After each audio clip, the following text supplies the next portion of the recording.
So, hello Vishnu. I think maybe no one is going to join. So, we can start now.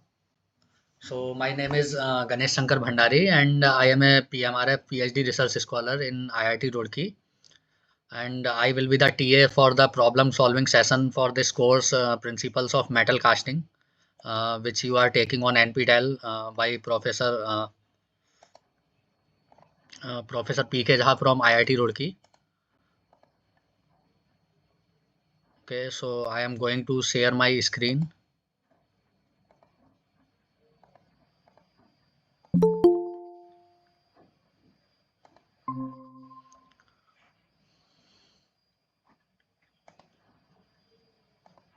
So, are you able to see the screen? Hello? Hello?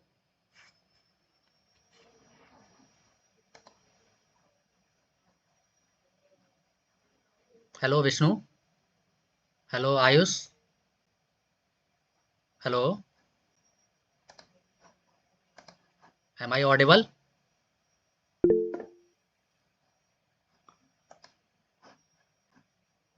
Okay, so are you able to see the screen?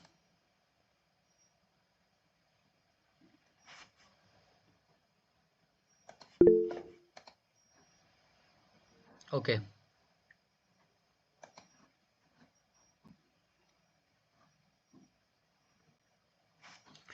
so we will start now.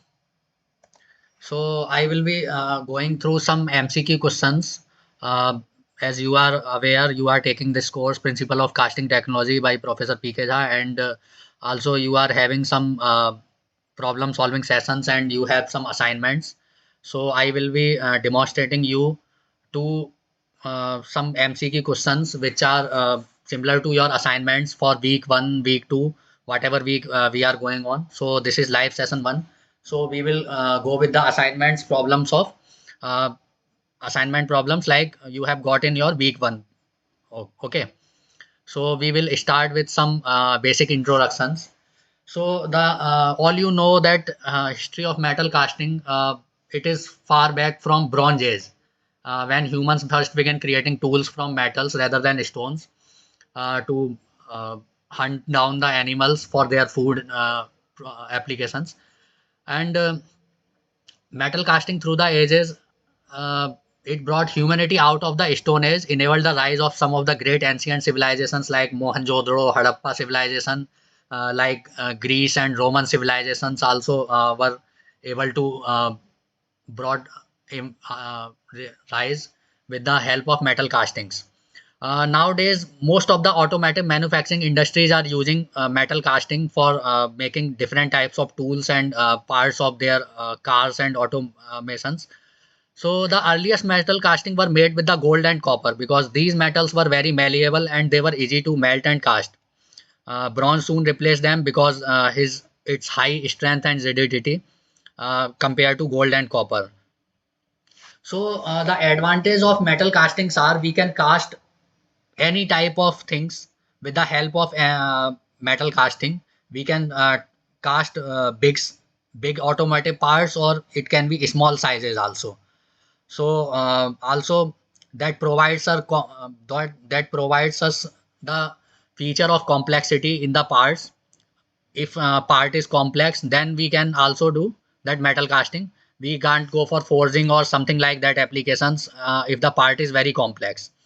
So some metals can only be cast by castings. Example like cast iron, because due to high strength of that cast iron or high brittleness of cast iron, we are not able to form or forge the cast iron.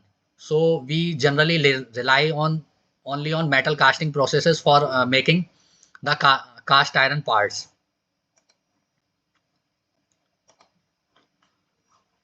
So then it is a very low cost process in which we can cast our material parts. One of the main disadvantage of this metal casting process is it is very labor intensive process because it takes time. It takes labors to make different types of sand mold and other things. But in nowadays in maybe in coming future, it will not be going to be a problem with automations. Okay, we are going with robots and we are going with automation machineries to make metal casting molds. So the process of metal casting consists many steps. First, we make a core. Whatever the type of casting we need, we will make a core of that casting pattern. Then we will go for pattern making. After that, with the help of that core and pattern, we will prepare the mold with the help of sand or with the help of wax, whatever type of casting you are going to do. Or if you are going for a permanent casting, then you will prepare your mold with the help of metals. Okay, so that it can be permanent. So we are after that mold making process, we are going to take our raw metal and going to melt it. After that, pouring that raw metal into that mold. After pouring, we will give the time to that mold to solidify and get solidify via cooling. It can take around 6 hours, 12 hours, or maybe 1 or 2 days. It depends on your material property how fast it is going to solidify. After that solidification process, we will going to remove that mold sand. um, and after taking that part out, we will go for cleaning and inspection process, and we will finish our casting. After taking that part out, we have to remove some extra parts from that which are presented in that sand mold, like riser and that riser, gate systems, sprue systems. We are going to cut them off from our casting, and we will get a finished casting. So this is a typical diagram for a sand mold casting process. As you can see, we have a pouring basin. We have sand mold. We have parting lines, gate, runners, choke, mold cavity, drag and cope systems, and vent and riser systems also. These are all are the parts of a sand mold casting, which we are going to need to create a sand mold. Okay, so as we can see the we are going to pour the metal from our pouring basin cup, and it is going through choke, runner systems and mold cavity, and then it is going to core sand. Uh, and with the help of that open riser and bend, 1 second, someone wants to join. Okay, no. So you will read you have already read these things in your first week videos and second week videos. So we will go with some MCQ type of questions which are related to your assignment problems. But we will not be going for the same assignment problems which you are getting in your NPTEL course, because it is not allowed after. But if you have any queries or questions, you can ask that. So the first question is, for any phase transformation to take place, Gibbs free energy change should be it should be positive, zero, negative, or any value between 0 to 1. So any answer for that?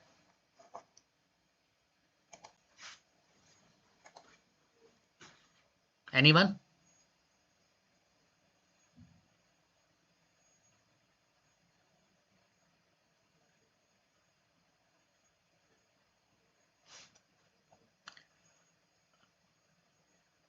So as we all know, for a spontaneous reactions, the Gibbs free energy change should be always zero.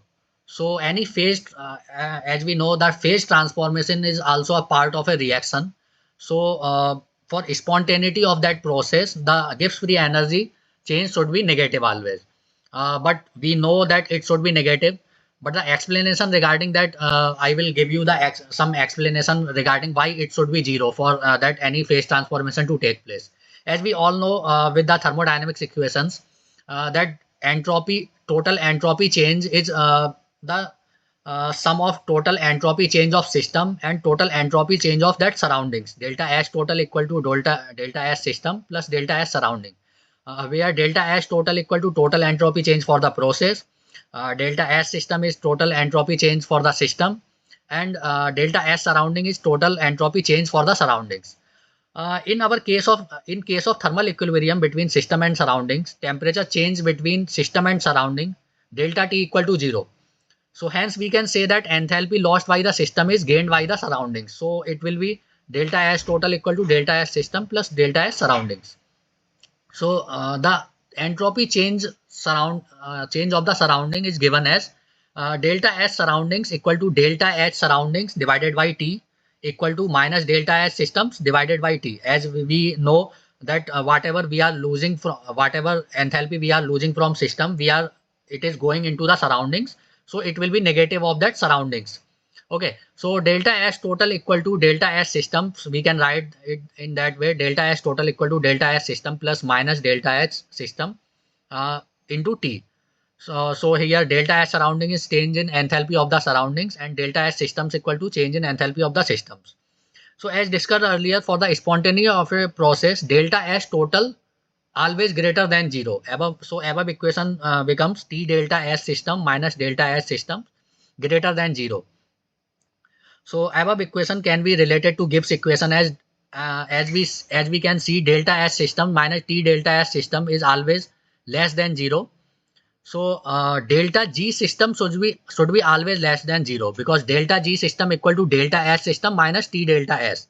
So on the basis of above equation we can infer delta G system, if delta G of the system is less than 0, the process should be spontaneous. If however if delta G system is positive, then process will be non-spontaneous and it will not going to be uh, so any phase transformation. So next question is, which of the statement is correct for homogeneous nucleation?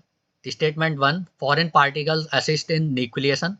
And statement second, the probability of nucleation at all the sites in the domain is the same. So anyone want to answer this question?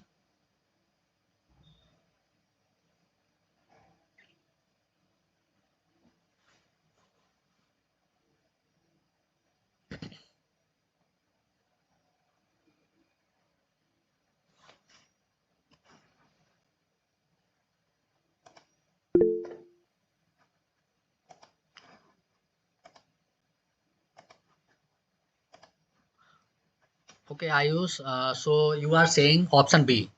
So can you provide some justification for that answer? You can switch on your mic, no problem.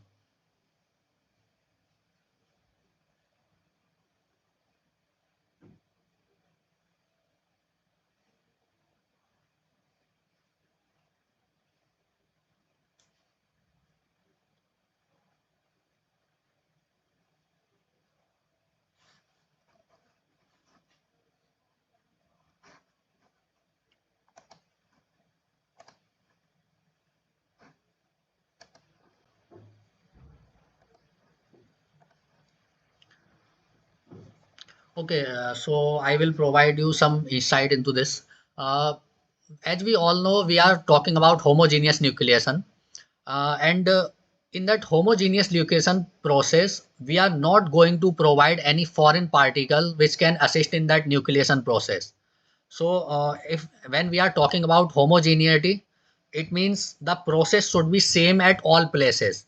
So the nucleation at all sites should be the same in the domain. So the probability of that nucleation will be equal for all the sites in the domain. Either it is that mold wall, or either it is the middle of the mold, or if we are going to talk about riser system or that gate system, that the probability of nucleation at all the sites in the domain is the same. Okay, so statement second will be only the correct one. So next question is, which of them is not the characteristic of the casting processes?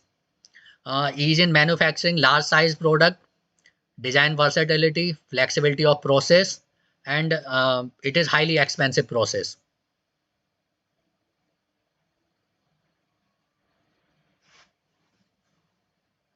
So any answer? I have discussed it earlier in the first slide only. So I think we can correlate this question with that slide.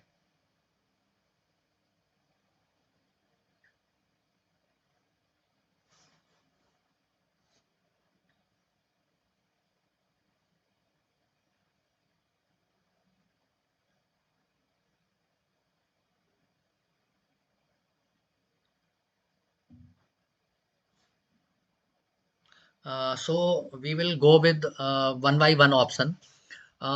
Which of them is not the characteristic of the casting processes? We are talking about casting process. So first option is ease in manufacturing large size product. So as we all know, with the help of casting, we can create any size of product. Either it is a big size ingot, either it is a small size automotive vehicle parts. Okay, we can make any size of product with the help of that casting process because it is very versatile in nature. We can create a number of samples at a time. We can create 100 samples at once, or we can cast only one big sample at once. So ease in manufacturing, it is surely a characteristic of casting process. Then design versatility. When we are going with the design versatility, if we are talking about forging or maybe extrusion process, we are talking of, if we are talking about manufacturing processes, so we have some design restrictions because we can't go with the with many complex design processes, like if we are trying to make the part of fuel engine. Okay, if we are going to create the outside of that fuel engine part, so it will not be possible to forge it. Okay, uh, in the forging process you can simply forge some, maybe you can forge a steel blade, or you can forge some cylindrical shape, you can forge some square shape, but the but if the design is very complex, you will not be able to forge it. So if we are going with the casting process, we can make any design possible with the casting process. So it is surely a characteristic of that design versatility, which we can provide in the casting process. Then flexibility of process, as I already talked, that we can go very big size of castings, or we can go with very small size of castings also. We can create 100 times 100 number of samples at once, or we can create only one sample at once. So it is the process is very flexible. We can go with sand molding process, we can go with wax molding process, or we can go with maybe by metal casting processes also, or we can go with continuous casting. So casting process is very flexible in nature. Then comes highly expensive process. So I think it is not a characteristic of the casting process, because casting process is a very cheap process, although the price of labor is very intensive. But as compared to other manufacturing processes, the cost will be on always on the lower side. So it will not be an expensive process. So I think the answer should be highly expensive process is not a characteristic of the casting processes. Okay, so we will go with to the next question. So question is pure copper melts at 1084 degrees Celsius. Okay, at 900 degrees Celsius, the free energy of molten copper with respect to the free energy of copper in the solid state is. It should be larger, it should be smaller, it should be equal, or none of the above. So anyone willing to answer?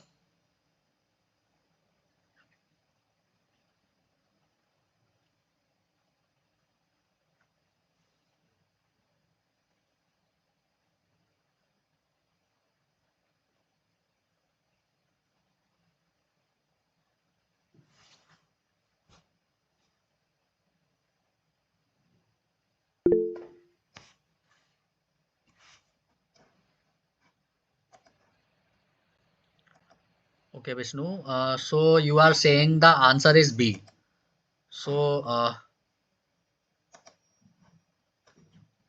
can you provide any justification for your answer?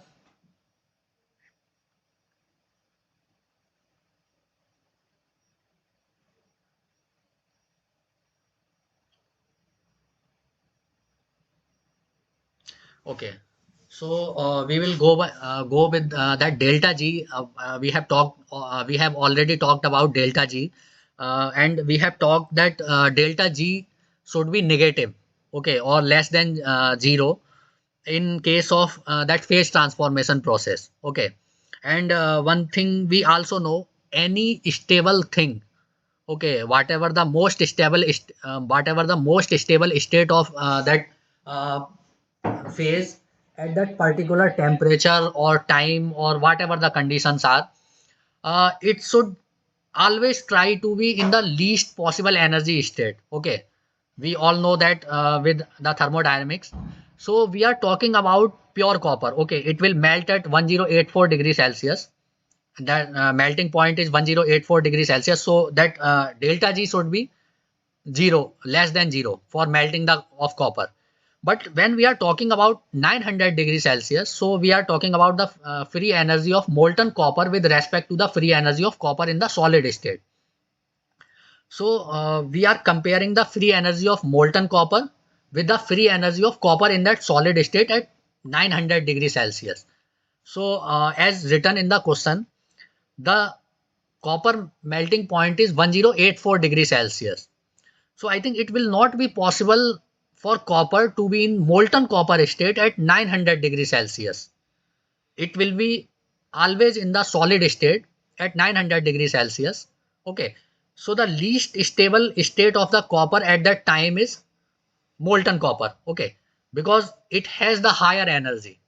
So if we are going to compare the free energy of the molten copper and solid copper at 900 degrees Celsius, so it should be, we can say that the free energy of copper in the solid state is always higher as compared to the molten copper. So I think the answer should be the free energy of molten copper with respect to the free energy of copper in the solid state. It is smaller. Okay. So answer is okay. I think some confusion is there. Okay, yeah. Free energy of molten copper with respect to the free energy of copper in the solid state will be larger because the free energy of molten copper will be on the higher side because for stable state we want the free energy to be as much as possible as lower on lower side. So it will be larger on that note. Okay. So we will go for next question. So we have read about solidification of alloys in week first videos. So which of the following statement is correct for the solidification of alloy? Solidification occurs over a temperature range.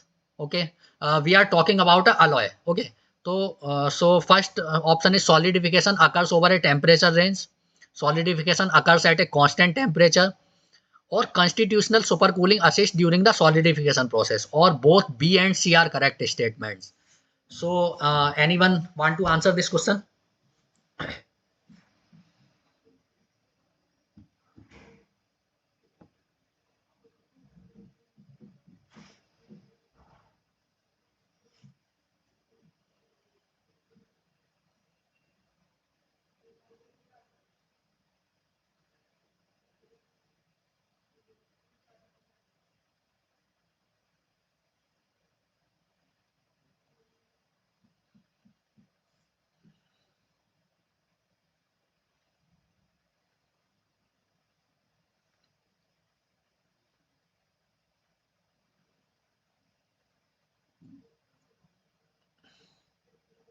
Okay, so I think no one is willing to answer.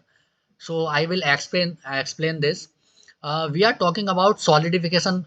We talk when we talk about solidification or we talk about metal casting. We talk about two different things. We talk about pure metal and we talk about alloy. Okay, in case of pure metal, we are going mostly we found that it is going to be homogeneous nucleation process. So when we talk about the pure metal casting process, when we talk about the cooling curve for a pure metal during casting process, so we are going with the pouring temperature. It should be around 50 or 100 degrees Celsius higher than that melting temperature. Then we can uh, we can see in the we can see in this graph as this is Tm, this is melting temperature of that particular pure metal, and we are going with the pouring temperature around 50 to 100 degrees Celsius higher than that melting temperature. So the liquid will cool down to that melting temperature, and that at particular melting point only the freezing starts begin. We are talking about pure metal only. So there will be no nucleation sites provided by the any by any of the foreign particles in that casting. So when we are talking about pure metal, so the freezing will start already itself at melting point only. So after this freezing begins, and freezing will completed at that melting temperature itself. So the line will be straighter. So when we are talking about a pure metal casting, so the solidification occurs at a constant temperature. That will be the true one. Okay. So we are when we are talking about that will be that freezing begins and freezing completed will be the local solidification time.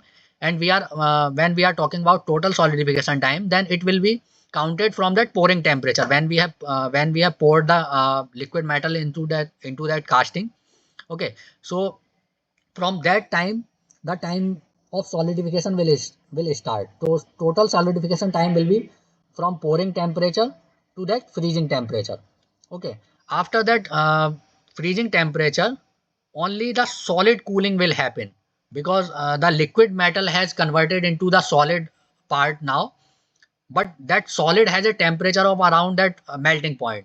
Okay. So that will cool down to room temperature. After that only we will be able to take out our casting from that mold. Okay. So this is the cooling curve for a pure metal during casting. When we talk about the alloy process. Okay. So we can see that this is TL, or we can say this is melting temperature of the alloy. Okay. So in the case of alloy, there will be nucleation sites for the solidification to get start. So we can say that we can infer that as a heterogeneous nucleation also. So when we are going with the pouring temperature, so liquid will start cooling, and it contains around two metal. As we know, alloy contains at least two different types of elements. So both elements in their pure state will be having the different melting temperature. So when we talk about freezing begins and freezing completed, that will occur at a range of temperature, because there are two different elements in the system. So the lowest one, the element which is having higher melting point, that will be your freezing begins temperature, and the temperature of the element which has the lowest melting point, that will be your freezing completed temperature. So that range will depend on your alloy composition. If we are going with 40-60 copper alloy, or if we are going with 50-50 copper SN alloy, so that freezing begins and freezing completed temperature will be different for that alloy, for both the alloys. As we are going to change the composition of the alloy, the freezing begins and freezing completed temperature will get changed. So the solidification will occur at a temperature range. So in this middle of the temperature range, we will have a phase of liquid plus solid both in that temperature range, TL and TS, freezing begins and freezing completed temperature. We will be having a mixed phase of liquid and solid, and after that freezing completed temperature, we will be having our solid cooling, as we were having in pure metal castings. So our answers will be solidification occurs over a temperature range for solidification of alloy. So we go to next question. So when we are talking about the casting process, so which ability of the metal help that to take place the shape of casting cavity by utilizing which of the following material properties: the hardness of that metal, or toughness of that metal, porosity, or fluidity? Which ability of the metal will help in the shape of casting cavity? So any answer?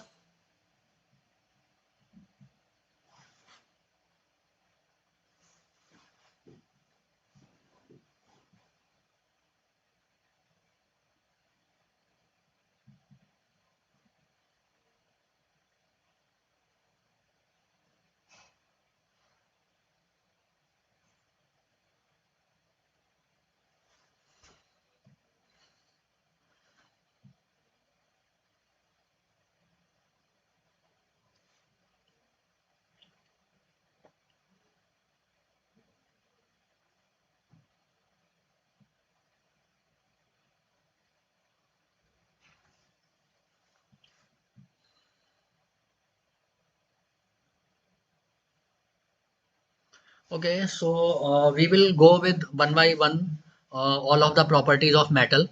As we are talking about metal's ability to take on the shape of a casting cavity. When we are talking about casting, uh, we always talk about liquid metal.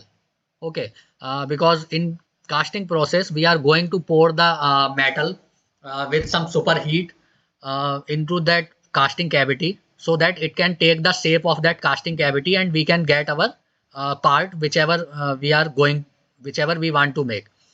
Okay, so when we talk about hardness, that is surely a metal's pure property, but it will be only come into existence when it is in its solid state. In liquid state, the hardness of the metal will not be there. Okay, same cheese with toughness. And when we talk about porosity, it will also carry on. We will talk about porosity when we are going to make the casting in that solid state.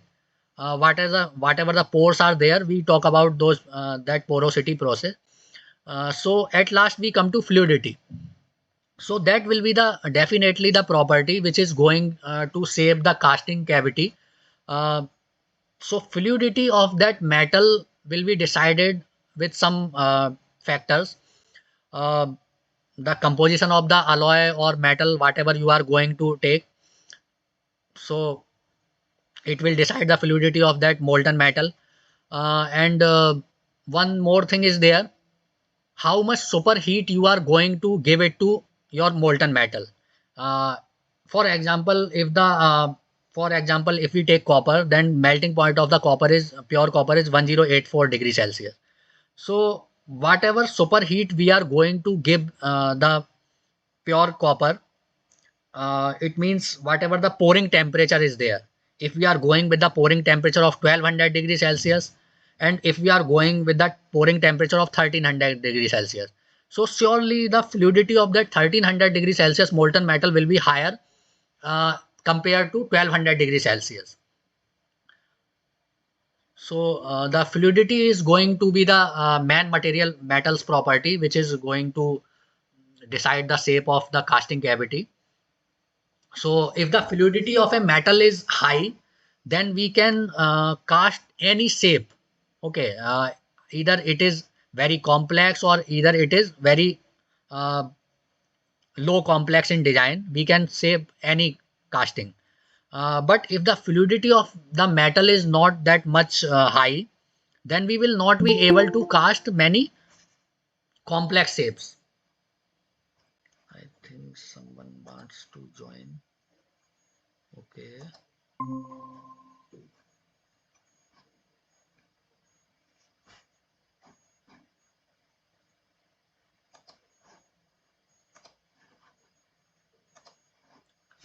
Okay. So we will go on to our next question. So according to the Sarnoff's rule, solidification time of casting is proportional to the. We have already read the Sarnoff's rule for solidification time.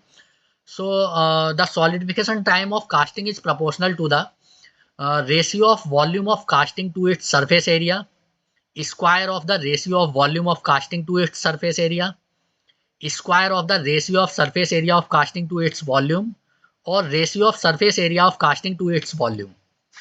So anyone wants to answer this? I think you have read Sarnoff's rule in your week one videos only. So I think you will be able to answer.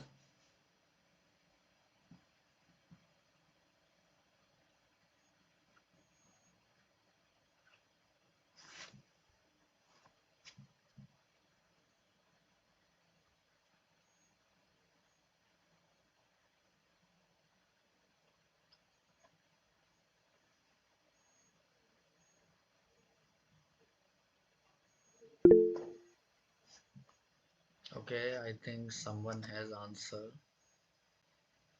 Okay, Sunil, what you want to say? You can.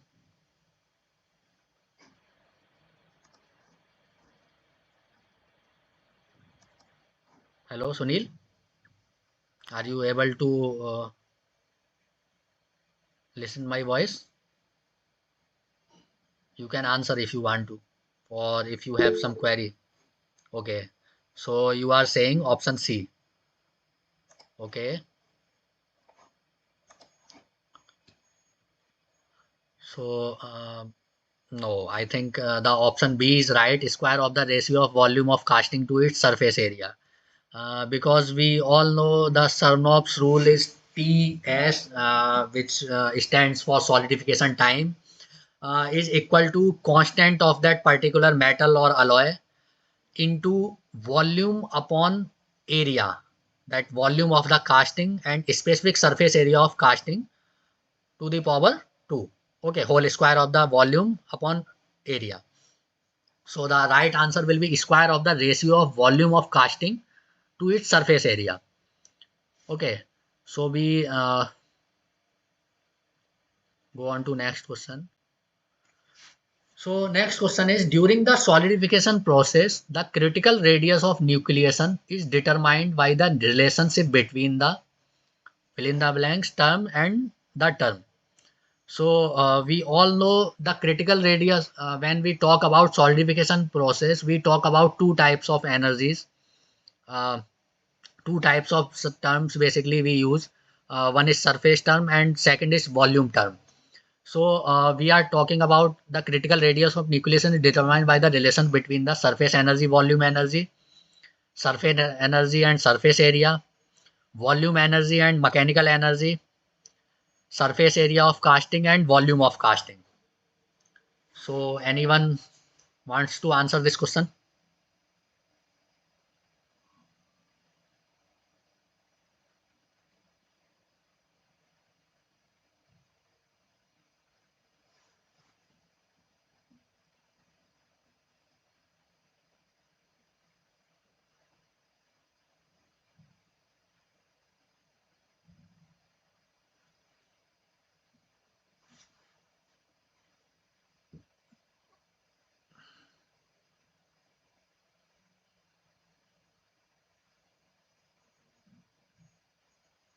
Anyone wants to try?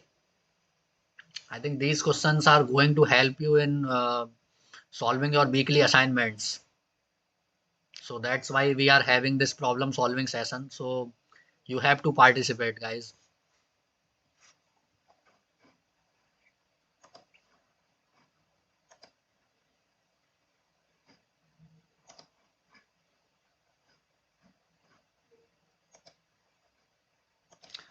I think no one wants to answer, so we will go with one by one. When we are talking about solidification process, we generally mainly talk about two terms. First is surface, second is volume.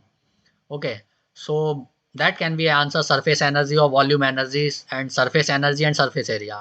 But I think mechanical energy is not there in solidification process.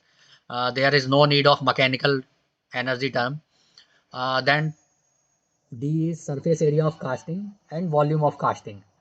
So we all know that surface area of casting and volume of casting is comes when we talk about solidification time, because we all know Sarnoff's rule is Ts equal to C into V upon A ka whole square. Okay, so I think that will not be the option. So when we go to answer, that will be surface energy and volume energy. So we will see how.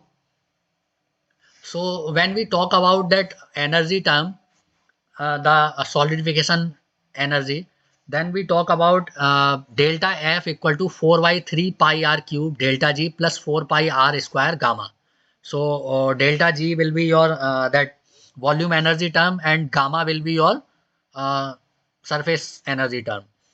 So when we are going to differentiate it with respect to radius, when we are talking about solidification process, we talk about nucleation and growth. So and we are talking about the critical radius of nucleation. So we have to derive the equation of that critical radius. So we are going to divide this energy term with respect. We are going to differentiate it and this energy term with respect to radius. So we will get our answer R asterisk, which is basically critical radius of nucleation. After this, the nucleation will start to grow. So R asterisk equal to minus 2 gamma upon delta G. Okay. So this gamma is basically surface energy term and delta G is our volume energy term. So the critical radius of nucleation is determined by the relationship between the surface energy and the volume energy term. Okay. So after this we will go to our next question. So we have a numerical. The diameter to height ratio of the mold is 1. Okay, D equal to H, dy H equal to 1. Here we have this condition. If the solidification time is 2 minutes and the mold constant is given, I think it is that C second per meter square, the mold's dimension will be D equal to H equal to 6.2 centimeter. We know from here that D equal to H. From this term, the diameter to height ratio of the mold is 1. So D should be equal to H. D equal to H equal to 2.6 centimeter. D equal to H equal to 4.7 centimeter, or D equal to H equal to 7.4 centimeter. So it's a numerical. So I think you guys should try to solve it, and we will see what the what comes the outcome.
I think I will give you a hint.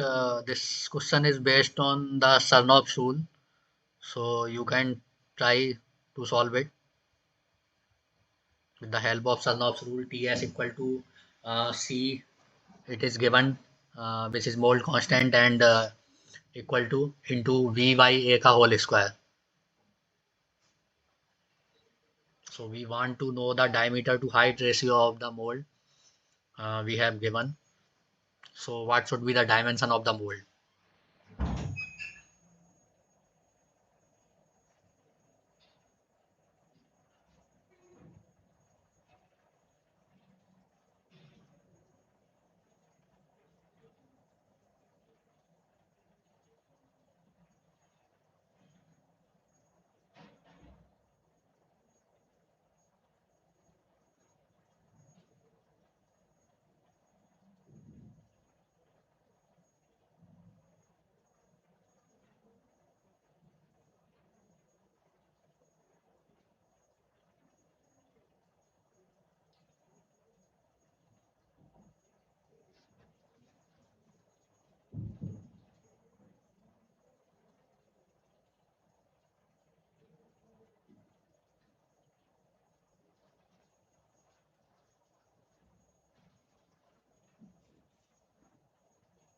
Okay, so anyone got the answer?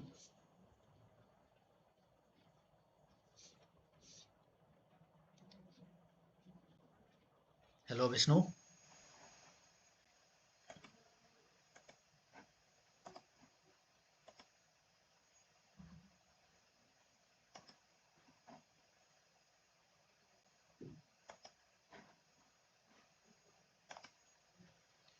Okay, so we will solve it.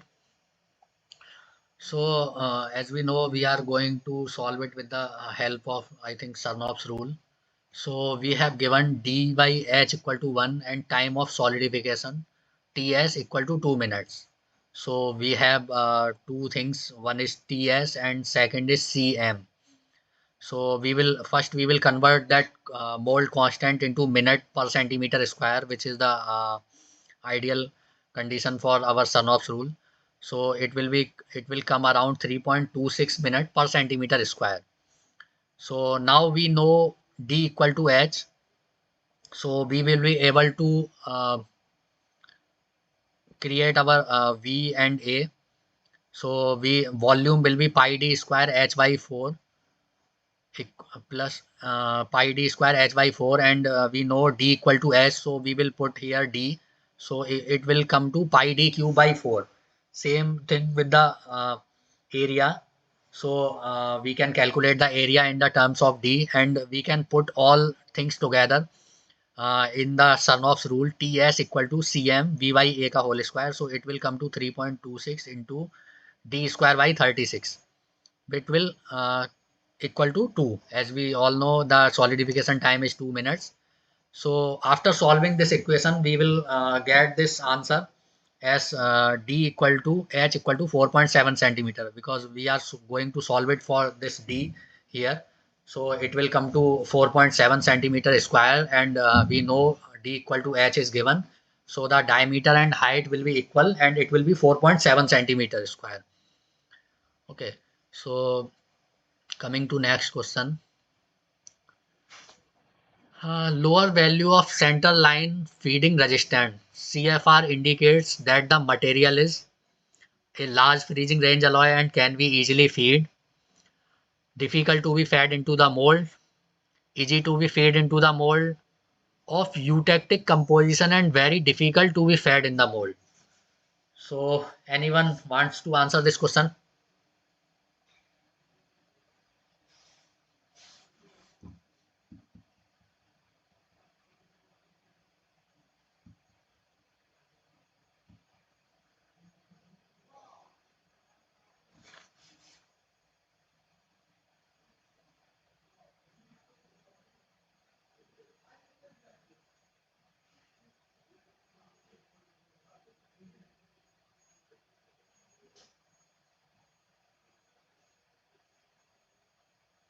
So this question is related with the freezing wave mechanism, which you have read in first week's lecture. So that is based on the concept of freezing wave mechanism or center line feeding resistance. So if its value is lower, so that material will be a large freezing range alloy and can be easily fed, difficult to be fed into the mold, and easy to be fed into the mold, of eutectic composition and very difficult to be fed in the mold. So what should be the answer? Anyone wants to answer this?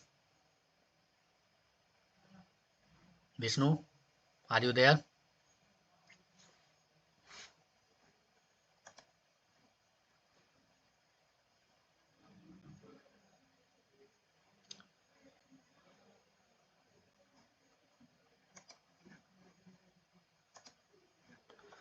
Okay, so we will go with first.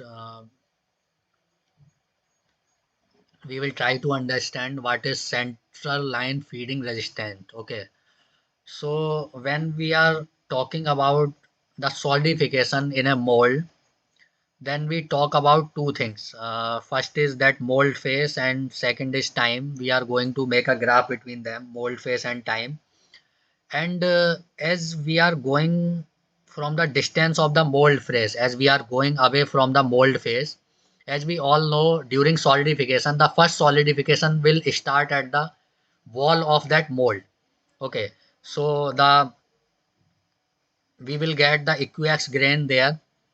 After as we are going away from the mold wall, the uh, dendrite formation will start. Okay, in solidification process.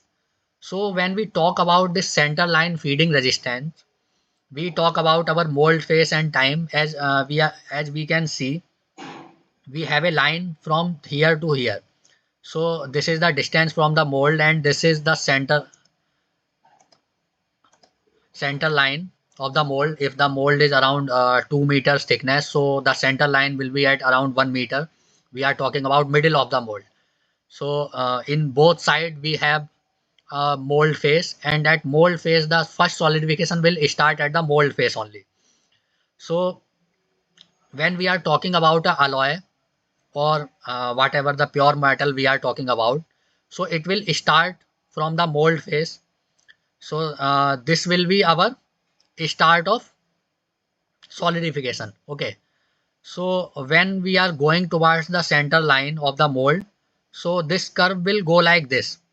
As we are going towards the center of the mold, so the time to get the time to get solidify will get increased, because the heat has to transfer from this point to this point to solidify this material. Okay. So so the time taken because of this heat transfer, and we are not getting any site for the solidification, so the nucleation of the nucleation reaction during that solidification will be slower as compared to this mold phase, because here we are getting the heterogeneous nucleation, so it will start very rapidly. Here we are getting some foreign surface or foreign particles to get the nucleation start. But here in center line we are not we are only relied on the foreign particles. If that is a alloy, then the it can be we can say that the start of freezing time will be lower as compared to the pure metal, because we will be having some foreign particles here. So from D we will start that will be the start of solidification temperature, and that will be start of freezing temperature. That is start of freezing temperature at mold phase, and that is start of freezing temperature at center line. So we can see that the solidification time, start of solidification time, has a difference from mold phase, and when we are talking about center line. So and when we are talking about the start of freezing temperature, we will also talk about the end of freezing temperature. So end of freezing for mold wall will be around this point, but end of freezing will be at center line, will be at this point. So this is basically a difference between, as we can see, that D or A, D to A will be the difference between the time period at which the start of freezing, or we can say the end of solidification, there will be a difference in mold phase and center line. So that center line feeding resistance will be CFR equal to the time taken for the solidification at center line divided by the total time taken for the solidification.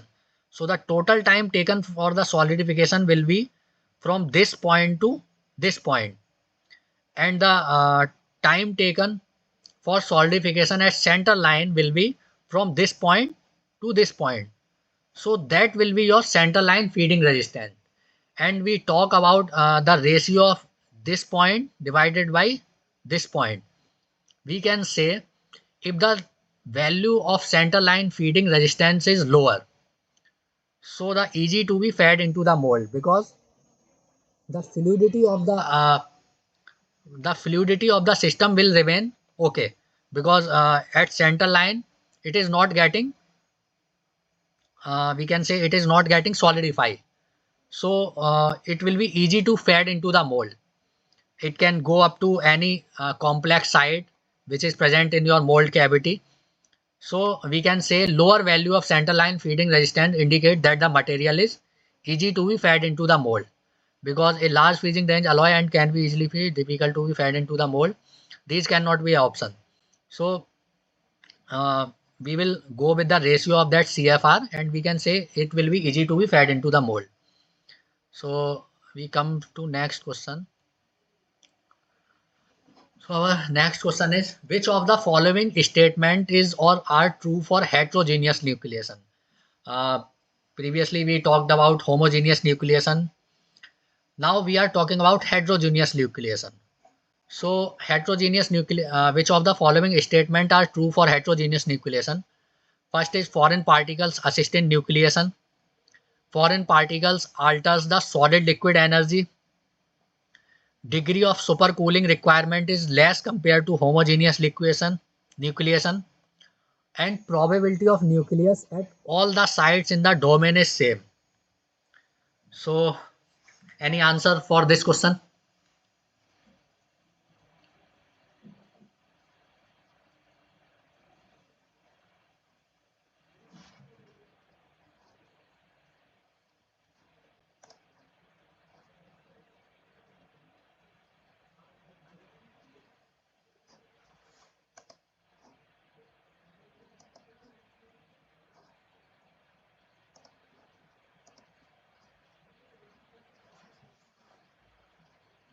Vishnu, you want to attempt?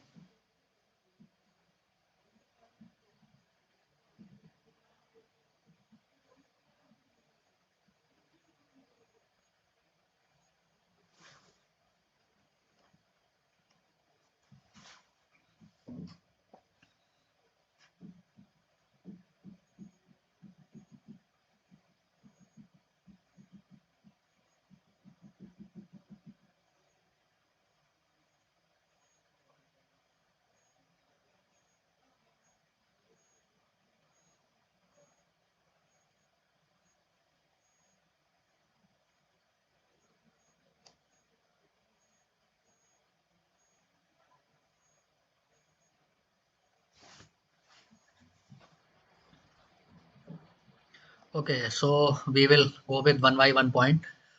Which of the following statement is are true for heterogeneous nucleation? So when we are talking about heterogeneous nucleation, so we all know there should be a foreign particles assisting nucleation because the heterogeneous nucleation will start at the surface of a foreign particle. Because heterogeneous nucleation is basically a common property which we can see in our in the solidification of alloys. So in alloys, we are talking about the mixture of two or three elements. So some elements might have a lower all of those elements have a difference in their melting temperature. So it can happen that one can solidify earlier and one can solidify on a later phase. So obviously in heterogeneous nucleation there should be a foreign particles assisting nucleation, because when we talk about homogeneous nucleation we talk about the growth of nuclei at without the help of any foreign particle or on the surface of any mold wall or something like that. When we talk about homogeneous nucleation we only talk about the growth of mainly in homogeneous nucleation we talk mainly about the growth of dendrites and bigger size grains, because we will not be going to have any foreign particles on which the nucleation can get starts, and after a particular time period or uh, after a particular time period or getting a critical radius of nuclei it will start growth. So in case of heterogeneous nucleation, we need a foreign particle assisted nucleation. So it will help us in creating more equiax grains. Okay, because we are going to a lot of a higher number of nuclei formation, and as soon as they reach the critical size of their nucleus, so it will start growing as a grain. Okay, so we will be going to have more number of equiax grains in heterogeneous nucleation. Then we come to second point, foreign particles alters the solid liquid energy. Yes, this is true. Foreign particles will help in alter the solid liquid energy because on whatever the foreign particle, when we are talking about the surface of that foreign particle, so it will be having the less surface energy. Okay, so in order to minimize its energy, the solidification will start at the surface of that solid particle, or we can say that foreign particles. So it can transfer its energy to that foreign particles and come to a less stable, less energy state, and with more stability. So that will help in that will surely alter the solid liquid energy portion. Then we come to degree of supercooling requirement is less compared to homogeneous nucleation. So when we talk about degree of supercooling, so I will show you some.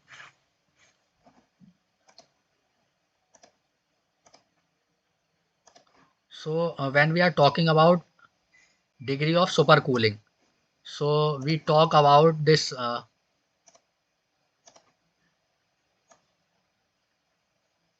We will see what is degree of supercooling.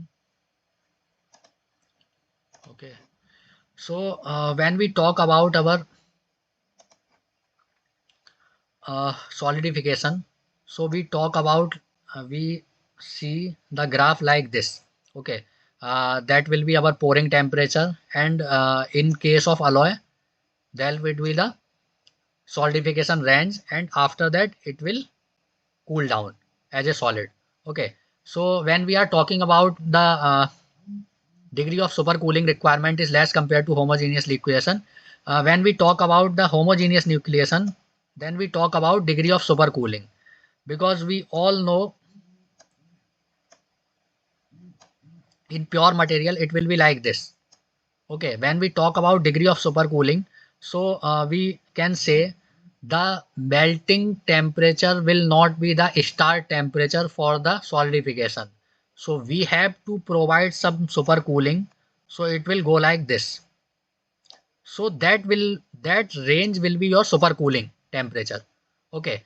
So we have if the melting temperature is around 1000 degrees Celsius, then you have to provide a supercooling of around 50 to 100 degrees Celsius, so that it can get start nucleation and growth and getting to solidify. After that solidification start, you can the material will go back to that melting temperature and it will get solidified, but that supercooling is required. It is a must in that homogeneous nucleation. So the degree of supercooling requirement is less compared to homogeneous nucleation, because in heterogeneous nucleation you are getting some sites, nucleation sites, foreign particle nucleation sites. So these foreign particle nucleation site will work as your degree of work as your nucleation growth site. So you are not going to require that much of supercooling in case of heterogeneous nucleation. So we can say that these three are correct one or true one for heterogeneous nucleation. And we when we talk about the fourth point of probability of nucleus at all the sites in domain is same, we cannot say that thing, because the probability of nucleus at all the sites in the domain will not be same, because we don't know where the foreign particles are there in the system, because that can be here, that can be here, or anywhere in the system. So wherever the heterogeneous foreign particles are there, the nucleus will start to grow up there only. Okay, so the probability of nucleus at all the sites in domain will not be the same. So answer will be C, 1, 2 and 3 only. These three are correct one for heterogeneous nucleation, but that will not be the correct one for the heterogeneous nucleation. So then we come to our next question. So that is a numerical. A spherical drop of molten metal of radius 2 mm was found to solidify in 10 seconds. Okay, we have given the diameter of the spherical drop and it is getting solidified in 10 seconds. A similar drop of radius 4 mm would solidify in.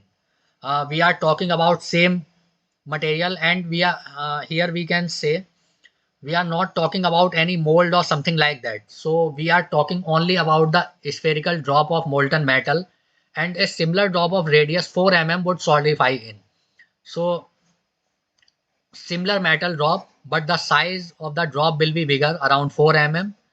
So what will be the solidification time for that drop? So it's a numerical problem.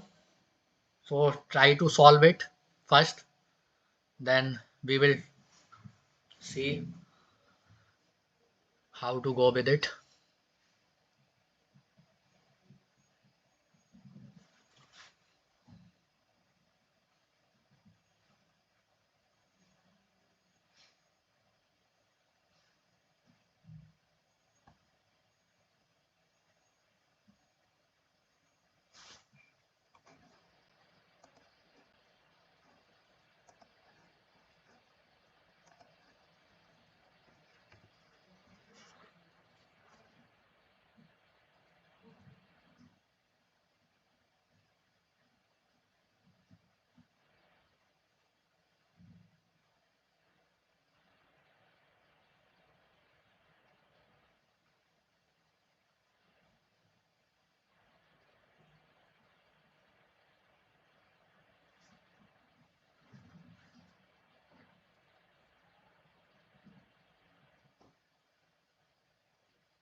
So I will give you a hint. This numerical is based on Sarnoff's rule. So you can try that, uh,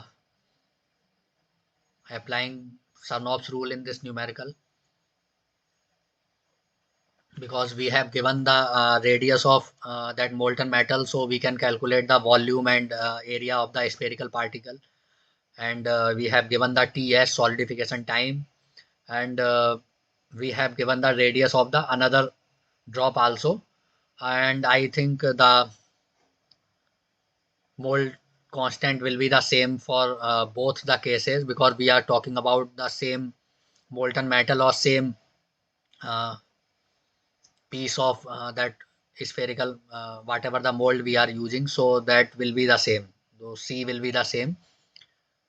So you can try that.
Okay, so we will see how to solve it. So here it's Sarnoff's rule.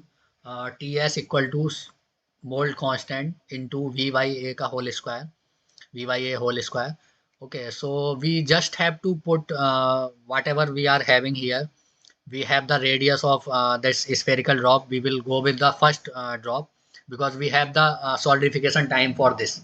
So we can see Ts equal to 10 seconds. So we can put it here, and we have radius 2 mm. So we can calculate the volume and area of the that spherical drop of molten metal. But we don't have C. But whatever the conditions we are whatever the things we are having, we can easily calculate the C value. Okay, so after calculating the C value, we can put it the same C value for this 4 mm spherical drop. Okay, so it will be easier one. So after putting all the things together, we can calculate the time for this 4 mm wall to be solidify. So it will come around 40 seconds. So as we can see, uh, if we are going to increase the radius of ball by 2 times, then the solidification time will increase to 40 seconds around 4 times. We were having a solidification time of 10 seconds for 2 mm ball, but for a similar drop of radius 4 mm, we are having a solidification time of 40 seconds. So based on the Sarnoff's rule, we can say that as the volume of the any mold cavity is getting increased, the solidification will time will get increased.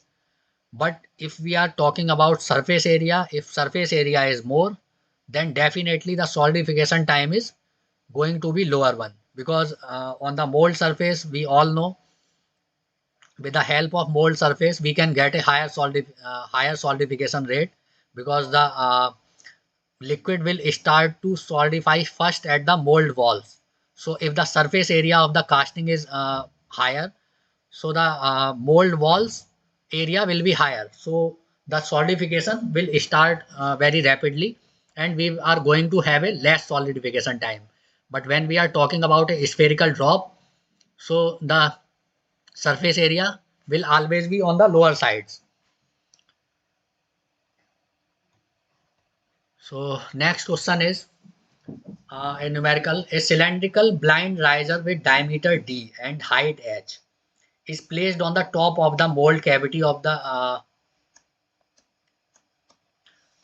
a closed type sand mold as shown in the figure. If the riser is of constant volume, then the rate of solidification in the riser is the least when the ratio h raised to d is. So we have to calculate the rate of solidification in the riser has to be minimum. We have to calculate the least value of rate of solidification in the riser when the ratio h raised to d is. So we are talking about riser, and in we all know, in case of riser the h by d ratio matters the most. The h by how the h by d ratio is going to vary, it will decide the solidification time of that riser. But the question is why we are using riser in the with our mold cavity, because we all know when we are going to fill this molten metal into this mold cavity, so this molten metal will start to shrink as soon as it is going to solidify. Most of the materials show a property that after solidification they are going to shrink, except if we are talking about aluminium, it will going to be it will not going to be shrink, it will going to be a larger in the volume. After getting solidified, the volume will increase, but most of the metals volume will get decreased due to shrinking after solidification process.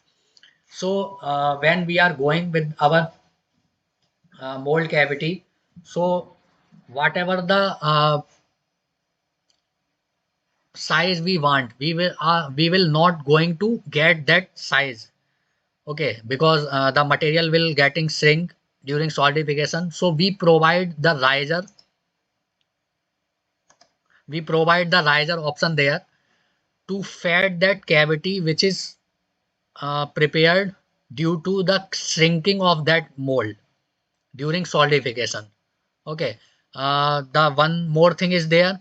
The riser is also used to fed the uh, whatever the cavity or defects are forming in your casting during that solidification process, because it is going to shrink. So we don't know from which part it is going to create the cavity due to that, because we all know at the mold walls it is getting solidified earlier, so the cavity will form in the center due to shrinking. So this riser will have the extra liquid material in the system, which will fed this cavity so that you can get a perfect casting. So the dimension of this riser is a very important thing. So it will not get solidify before your mold cavity. It has to be solidified after your mold cavity gets solidified, so that it can fed the liquid material continuously to the mold cavity into the uh, cavities which is produced during that solidification shrinkage defect. Okay, so we have to calculate the h by d ratio of the riser. So try this numerical, then we will see how we will approach to solve this. First try yourself.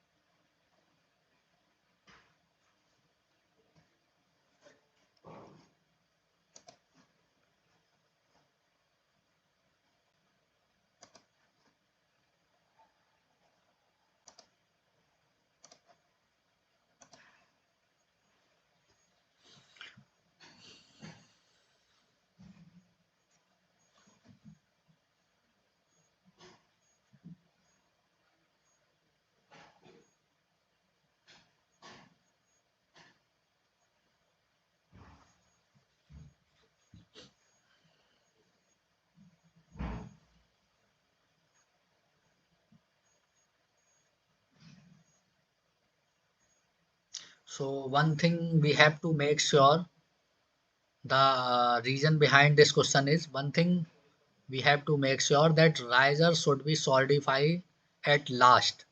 So that's why we are talking about rate of solidification, and the riser is the least. When the rate of solidification is the least, then it will be going to be solidify later on compared to your mold cavity. So that we think we have to calculate what the H by D ratio we are going to require for the least possible solidification ratio, or highest solidification, we can say highest solidification time.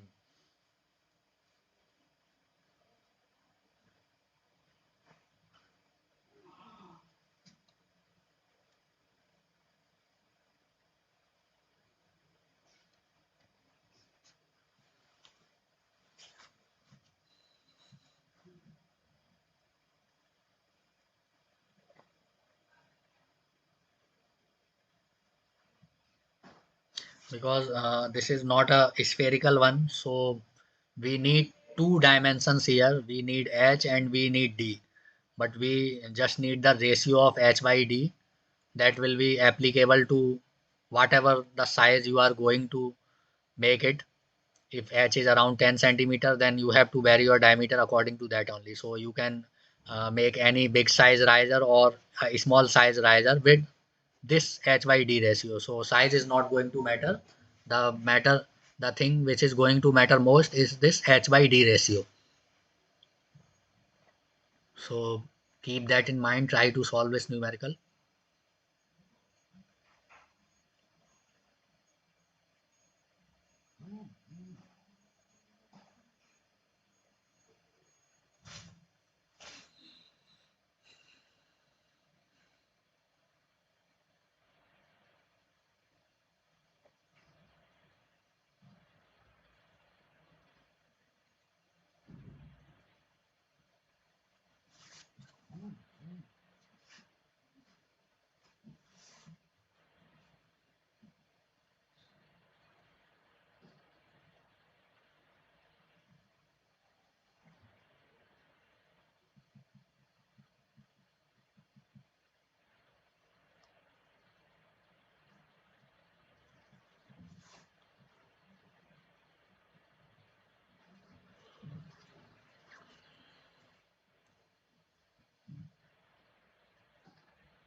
So now we will see how to approach this question. So we know we can calculate the V and uh, volume of this system, pi by 4 d square, and h, we can convert the h term in terms of d, so we can calculate the area also. So for minimum a, we are trying to reach the minimum. We need minimum surface area, as we have discussed in that Sarnoff's rule, v by a whole square. If the area of that system, specific surface area of the system is minimum, like this, we were talking about v by a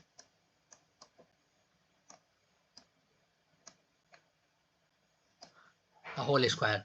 So if we are trying to get the, so according to that, your TS is inversely proportional to your surface area. Okay. So if we are trying to get the most, uh, if we are trying to get the higher solidification time, so the surface area should be as minimum as possible. Okay. So when we are trying to get the surface area as minimum as possible, so what we can do, we can do one thing. We know that for minimum value, we have to differentiate our equation with respect to d.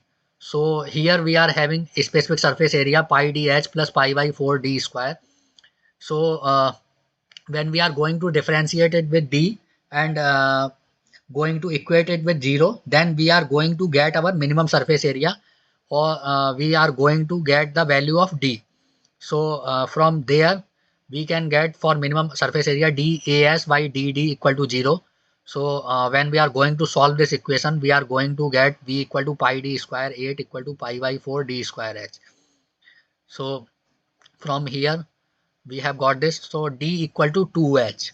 So the ratio of height to diameter ratio should be 1 raised to 2.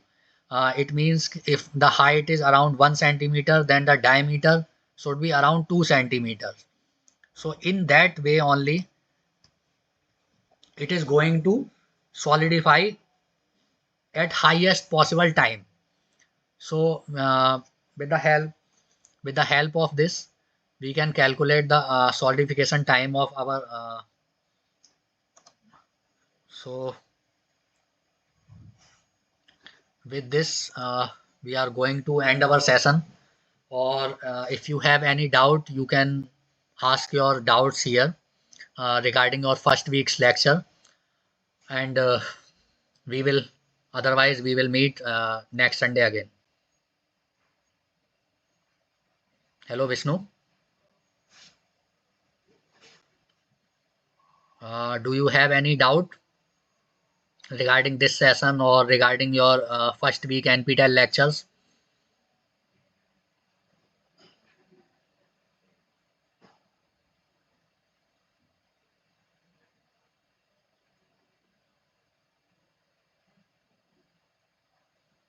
Hello Vishnu, are you able to hear me?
Okay, so we are going to end this session. And if you have any doubt regarding your first week lectures, So you can note my email ID.